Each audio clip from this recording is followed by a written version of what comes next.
As a video editor who's often editing video projects, I prefer to edit with Studiomonitors to be able to get that immersive sound experience rather than wearing headphones. And for the past few months, I've been using the Mackie CR4 XBTs, and here are my thoughts, what I think about these speakers. Better to have a short life that is full of what you like doing than a long life spent in a miserable way.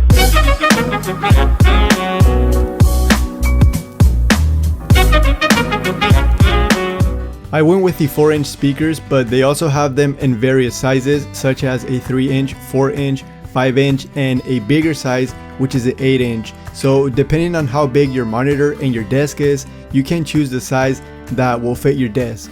Considering the fact that these are only $150 speakers, the build quality is very good. They are constructed out of a medium density fiber board, and with this sleek brushed metal front plate design, they feel very solid, and they also look very solid. So they will look pretty awesome in any type of setup that you have these speakers in. Now, taking a look at the right side of the speaker, you have your volume up and down knob, which also acts as a power on and off. And at the very bottom, you do have an LED on indicator, which also has the Mackie logo in the middle. There's also a 3.5mm headphone jack, so you have the ability to plug in headphones. This is definitely ideal, especially if you are editing videos at night and you don't want to interrupt anyone else that is sleeping. This is a must, and I often use this feature a lot with headphones. On the back side of the speaker, you also have the TRX ports as well as the RCA ports. Below that, there's also a 3.5mm jack input, and then there's also a switch where you can choose where you want the power speaker on the left or right side, and there's also a dedicated off and on switch.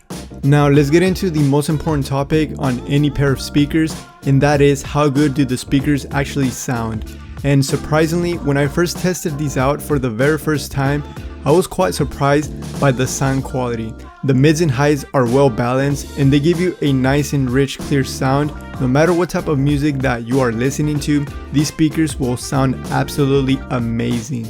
They also have a very nice amount of bass, but I do have to be completely honest, when you crank the volume all the way up, the bass does seem to distort a bit, but that's to be expected, especially at this price point.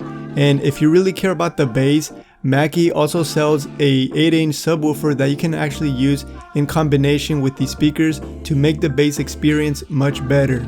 Overall, when it comes to the actual sound quality, I would give these a solid 8 out of 10. And for under $150, I can't really complain because these are by far one of the best sounding speakers that I've ever tested at this price point. So whether you are a content creator, a DJ, solo artist, producer, or simply just want a solid sounding pair of speakers, these are definitely a must. The only thing that I didn't really like about these speakers is when you turn them on, you can hear a constant acoustic noise, which can get pretty annoying. Obviously the noise isn't there when you are playing music, but it's mostly there when you lower the volume or stop the music completely. In fact, let me show you.